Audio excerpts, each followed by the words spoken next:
Vous en avez assez de cuisiner avec le temps des fêtes qui approche, ragoût, tourtière, egg roll et tout ce qui s'ensuit finalement. Eh bien, je vous suggère de laisser faire vos enfants. Grâce à ce nouveau livre de recettes, on s'en va tout de suite joindre celle qui a rédigé ce livre, Nathalie Régimbal. Bonjour Nathalie. Bonjour André.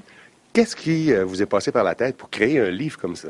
Bien, je vais te dire, c'est les parents avec qui je travaille qui m'ont donné cette idée-là. Moi, je suis diététiste et je travaille avec les parents, les grands-parents, les éducatrices, les cuisinières dans les CPE. Donc, tous ces gens-là qui nourrissent les enfants de 0 à 12 ans m'ont dit, garde Nathalie, fais-nous un outil qui va nous aider à cuisiner pour nos tout-petits. Et j'ai feuilleté un peu. J'ai pas vu de recettes de tourtière. C'est quand même des belles recettes qui sont à l'intérieur. Oui, bien c'est ça. Regarde, c'est des choses simples. Parce que moi, quand j'ai créé ce livre-là, j'avais deux objectifs. C'était de créer des recettes simples qui vont attirer les enfants dans la cuisine. Puis je voulais aussi que les parents se disent, coudonc, c'est simple cuisiner avec eux. Fait que quand c'est simple, c'est ultra facile. On réussit la recette, on veut la refaire. Et là, les enfants reviennent dans la cuisine. Et c'est abondamment illustré. C'est un beau livre, finalement. Oui, c'est vraiment, vraiment pour attirer les enfants. Donc oui, il y a un beau personnage qui s'appelle Mandoline qui attire les enfants vers la cuisine. Pour les tout-petits, il y a beaucoup d'illustrations au niveau des manipulations. Puis pour les un petit peu plus vieux aussi, tu as beaucoup de renseignements au niveau des aliments qu'on retrouve dans le livre qui sont peut-être un petit peu plus particuliers, comme le gingembre ou bien des épices comme le cumin. Où on les retrouve, à quoi ça ressemble. Donc pour les plus vieux aussi, ça les attire beaucoup.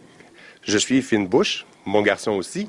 Est-ce que ces recettes-là ont été testées? Oui. Moi, en plus d'être diététiste, je suis maman de 3 beaux enfants. Donc oui, ça a été testé dans ma famille et ça a même été testé avec d'autres familles que je connaissais. J'ai dit, hey, regarde, j'aimerais ça que tu essaies ça. Dis-moi si c'est simple, dis-moi si c'est rapide, dis-moi si c'est populaire auprès de tes enfants chez toi. Nathalie, quel genre de recettes on retrouve dans ton livre? Mais comme j'ai dit tout à l'heure, on veut vraiment des recettes simples, ultra faciles, donc avec peu de manipulation.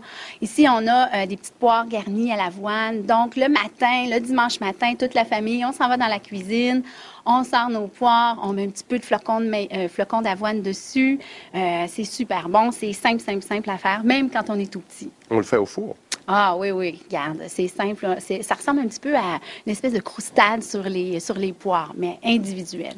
Tout le monde aime ça. Des légumes rôtis au four encore, c'est vraiment simple.